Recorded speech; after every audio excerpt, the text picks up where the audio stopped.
Well, hi everybody, it's Steve, D9 Games. I wanted to come out with another video today. I try to do one a week, and if I don't have a lot to say, I usually make it quick because my number one goal, of course, as you all know, is to add value to your game. So the June 25th updates are due today. I'm about halfway completed, so I'm going to probably need the rest of today, maybe the rest of the month to get it iced. I'd rather be neat and tidy than half-assed, so that's just where I'm at with the June 25th updates. But I've got a little bit of art in there. I added some artwork from James Richards, our incredible artist. We love his work, and we're excited for you to see that. Also, I've got a few things through the player section, but most of this is going to be in the game master section. So there's going to be some more definition, more quantification in the creature creation, trap creation, stuff like that.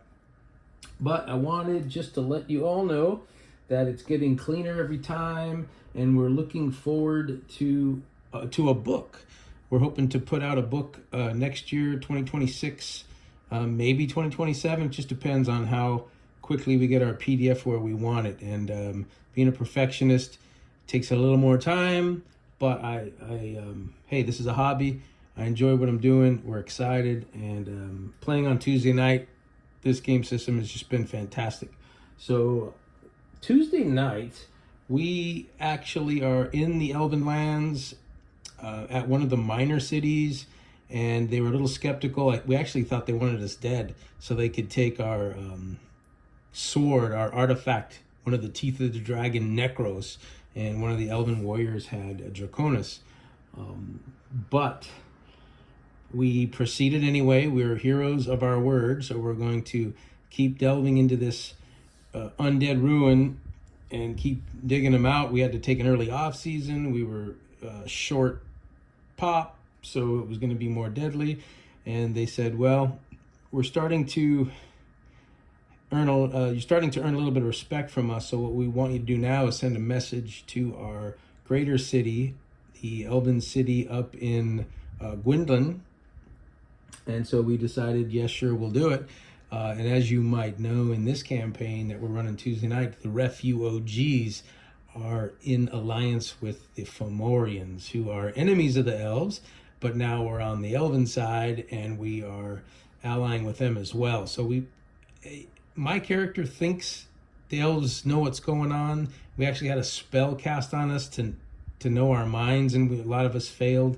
So I have a feeling the elves know what we're up to. But the elves are an unknown faction. They're an unknown race, to where maybe even though they know we're up to no good or allying with their enemies, they still are in it for the world peace or for the greater peace of Albion. So anyway, Tuesday night was pretty cool. We actually decided to take up this message up to the greater Elven Kingdom. They had a mission for us out very close to their city, where we would get a chalice in an old abandoned ruin again. And so we decided to do it. We went in, and we didn't even get to the ruin. We were outside, and just undead in droves, and banshees and little shadows, and it was just insane. There was some kind of stalagmite beast with tentacles, kind of like a roper, who was spitting out these black goo masses that it was an infinite spawn that we had to deal with. My mage has 1 point of armor, so like 2 hits from my mage and I'm down. So I'm just casting. And as you might have known from last week, I enlightened my AoE so that it didn't affect my allies, which I didn't really have to use. I was still kind of strategically shooting my AoE out in areas that was going to blast the enemies. I got down to maybe 1 or 2 hits. A couple of our guys went down. We had to have some key healing before the death rolls were made. And as you know, in Enlightened, you get 1 round. So when you go down, the next time you're up, you're making a death roll based on the severity of the hit. The degrees of ease or difficulty is declared by the game master, and you roll versus your physical target. So we were not excited to have 2 of our players make that roll, so the priest was able to hustle and get in there and make a timely heal, taking damage while they're healing. But anyway, Tuesday was great. Jim did a good job. He is probably going to come out with a video. He said he might, talking about how he brought the wrong box of minis, and he was able to improvise, and how easy this system is to run on the fly. So he's able to improvise this encounter for us. He had something else in mind, which I'm sure would have been awesome as the huge. But this night of gameplay was pretty incredible to me. And of course I'm biased, but it was fun. And we came out a success. So we get back to the Elven City. We bring the chalice. They're super impressed, and we've iced an alliance with them. Now, one of our characters is building a relationship with one of the Elven princesses, and she disappeared. So we're thinking maybe that's even more evidence that the elves might not want us around. So they're taking this love-struck elven girl away from our scallywag rogue and hiding her somewhere. But maybe not. Maybe they have some other plans. Who knows? But anyway, Tuesday was great. I wanted to let you know how that went down. Also wanted to let you know about the June 25th updates. I'm about halfway through the PDF, page 50-something, maybe 60 of 90. And then I want to really put some heart and soul into the last half.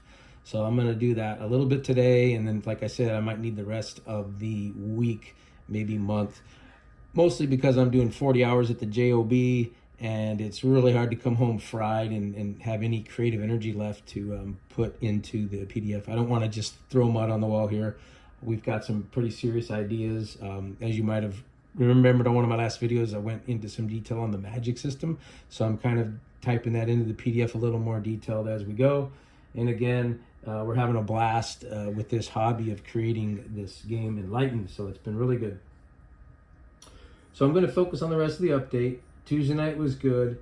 And then just a quick take, I wanted to throw something out there. I hate to leave you empty-handed when you're checking in, is missing party members. So we were actually missing our scout, one of our fighters, and one of our fighters. So instead of having our full 8, we had 6, which is still a lot of players if you know TTRPGs and playing these games. 6 is quite a bit, but the way our team is set up, we pretty much need everybody. We need the bard, we need the fighter, we need the guard.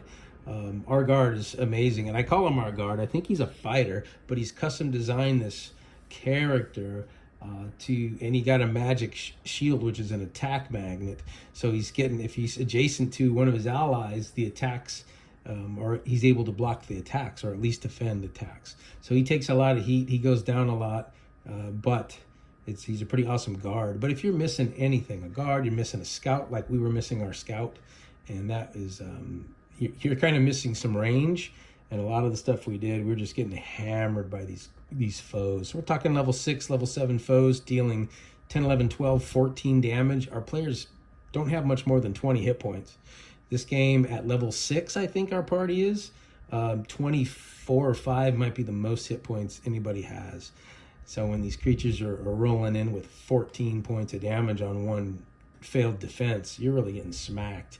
And our guard's taking defenses for his allies. He's making 3 defense rolls. If he misses 2, he's taking like 14 and 14. He's got some armor. He absorbs maybe 6 and 6, so 28 minus 12. He's taking like 16 points of damage out of his 25. So this is just freaking deadly, and we like it that way. It makes it exciting. And then the off seasons, when you take them early, you end up having to deal with a lot of crap that you didn't take care of the first time around. But anyway, if you're missing a priest, if you're missing a mage, if you're missing a rogue, if you're missing your guard, scout, bard, you can really feel it in the battle. So Sue and Tyler, if you're hearing this, we missed you in the game. We would have been less bloody. We wouldn't have had to indulge ourselves with the treant fountain that we were introduced to down below that gave us temporary healing, but it could be very deadly if we fail our roll anyway. So that's it. That's all I have. Quick one, because I'm working on this update for June. And of course, the next one we're targeting is for August 25th. Every couple of months, I want to add some value to it. And until next time, everybody, hope you all have a good week. Peace.